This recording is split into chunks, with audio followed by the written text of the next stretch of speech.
halkan waxaanu ku duubaynaa gabay la yiraahdo magaciisa qabiir gabay waxa tiriyay nin abwaan oo la yiraahdo Axmed Faarax Kaahiye wuxuu soo baxay gabagaasi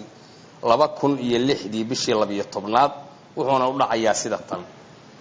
qabiir gabay ninkii ana inqiraada suganta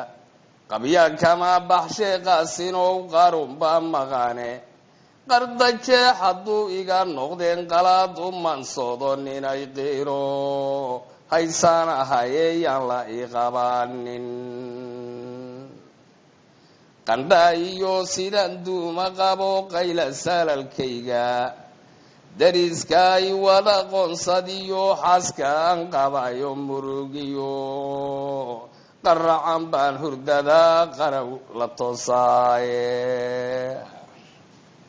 sidii habar qabriga looga riday madiyu qangaray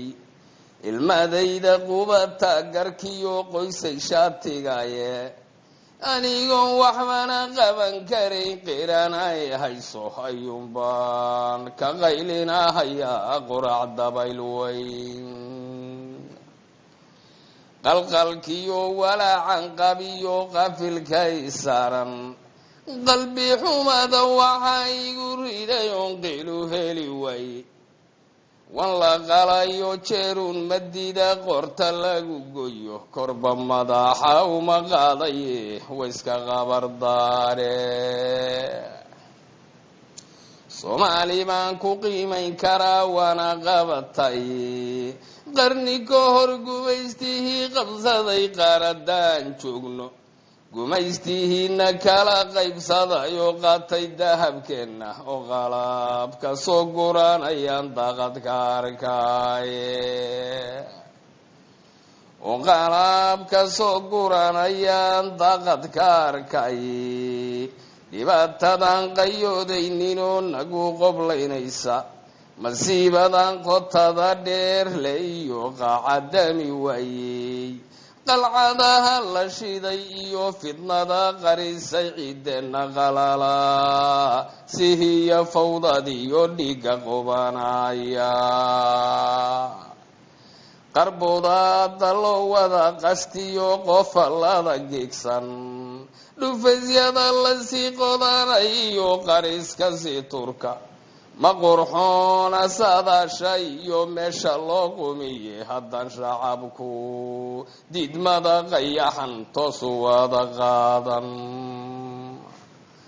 haddaan shacabku diidmada qayaxan toosu wada qaadan qarka waxaanu joognaa mar kale qodobkii barli qayrkeen halku marahay iyo qiima xumadeenna qalbigay xanuunsada markaan qaasinow dayoe qarni ka hor wixii layska qubay lagana qangaaray qansax baa qaroon weerarayo qurac ku soo duulay fakar qalada manqawan iyo qabdariyo lidmo fakar qalada manqawan iyo qabdariyo lidmo qodxadaad sambarood qacliyo qaraxan u weyn leh halkan qoob ka saarnaaba waa qaxowga sii guure qayraadka badaheena yaal qaligiyo lulka oo beeraha qudaartiyo nimcada qaadir ku abuuray